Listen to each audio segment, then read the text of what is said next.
Christianity has traditionally spoken a lot about sinners. In the 4th century, the Church identified 7 deadly sins, failings of character that were to be particularly condemned and avoided by all righteous people. They were pride, being snobbish and boastful, envy, wrath, getting very angry, gluttony, eating too much, lust, wanting to sleep around, sloth, being lazy, and finally, greed. Christianity took these to be severe faults of the soul that marked out a person as a fitting target for scolding and punishment. God himself would, on the day of judgment, be remorseless with sinners and send them to spend millennia in the darker, more tortured bits of purgatory. We may not use precisely such traditional theological words today, and we may not imagine the creator of the universe as someone who organizes chastisement for people beyond the grave. But in the spirit in which we interpret failings of character and respond to people's less fortunate sides in the online and real worlds, we tend to retain a similarly damning and ungenerous set of attitudes. We may feel that through our harshness we're helping humanity to improve, but if this is really our goal, then it pays to move beyond mere condemnation in an attempt to understand what truly drives people in their more regrettable moments.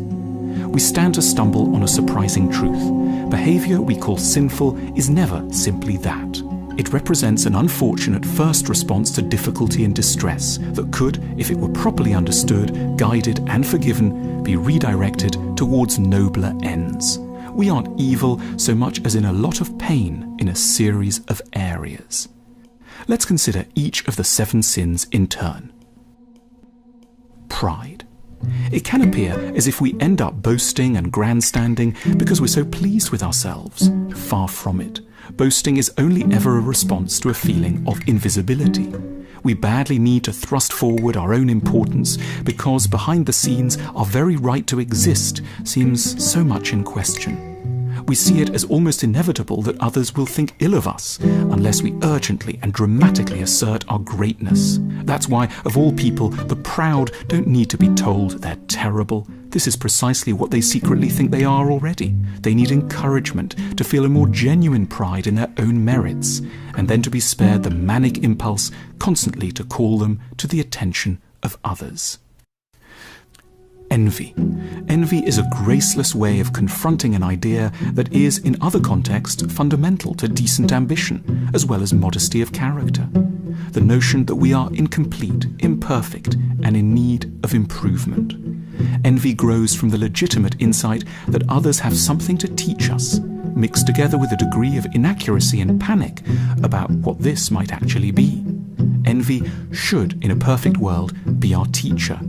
We should note when it strikes us, sift through its confused signals, and use them to work out our direction and purpose.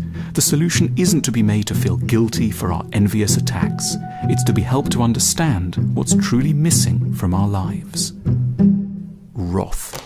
The mean, angry things we say when we're upset are almost never truly meant. They are the result of panic and anxiety. We call someone a stupid fool because we are, at that moment, terrified. We shout because we feel we're fighting for our lives.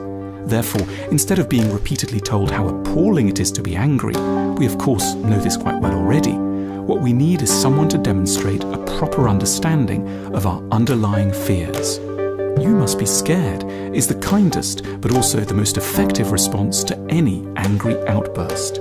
It puts its finger on what's really going on. We need others to appreciate our fragility, not berate us for our roars. Gluttony. We eat too many chicken wings and toasted sandwiches, not because we're greedy, but because we're emotionally starving. We want love far more than we want calories. We're just at a loss as to how to find them. So the solution isn't to be told to eat less, as diet gurus and Christian theologians suggest. It's to be helped to discover new sources of kindness, security, and emotional connection. Our appetite isn't essentially bad. It simply hasn't found its ideal target. Our excess weight is a symbol of our background emotional undernourishment. Lust.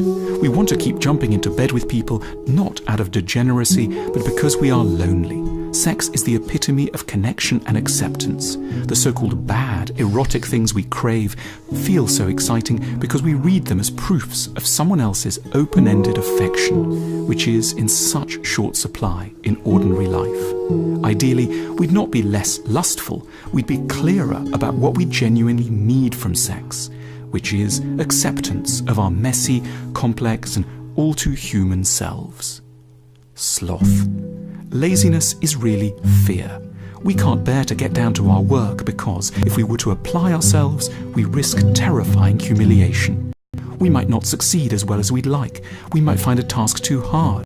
We may realise we're not yet equipped to undertake it or be mocked by the world. These aren't failings so much as hugely understandable worries. Behind our inaction is anticipated disaster, a catastrophizing mind. We will begin at last when the fear of doing nothing at all trumps the crippling fear of doing something badly. Greed, the powerful urge to take more than our fair share, is really a reaction to a feeling of deprivation. We felt so neglected and vulnerable, we require ever more. Our fear is so entrenched, we're trying to keep it at bay by grabbing as much as we can as quickly as possible. To others, we may look already advantaged and privileged, but inside, we just feel desperate.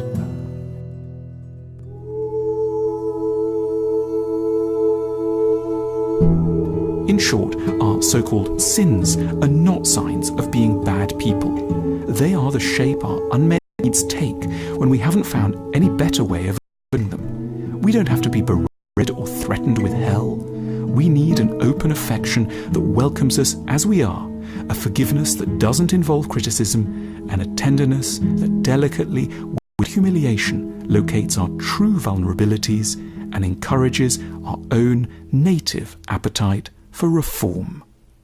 We love bringing you these films. If you want to help us to keep bringing you thoughtful content, please consider supporting us by visiting our shop at the link on your screen now.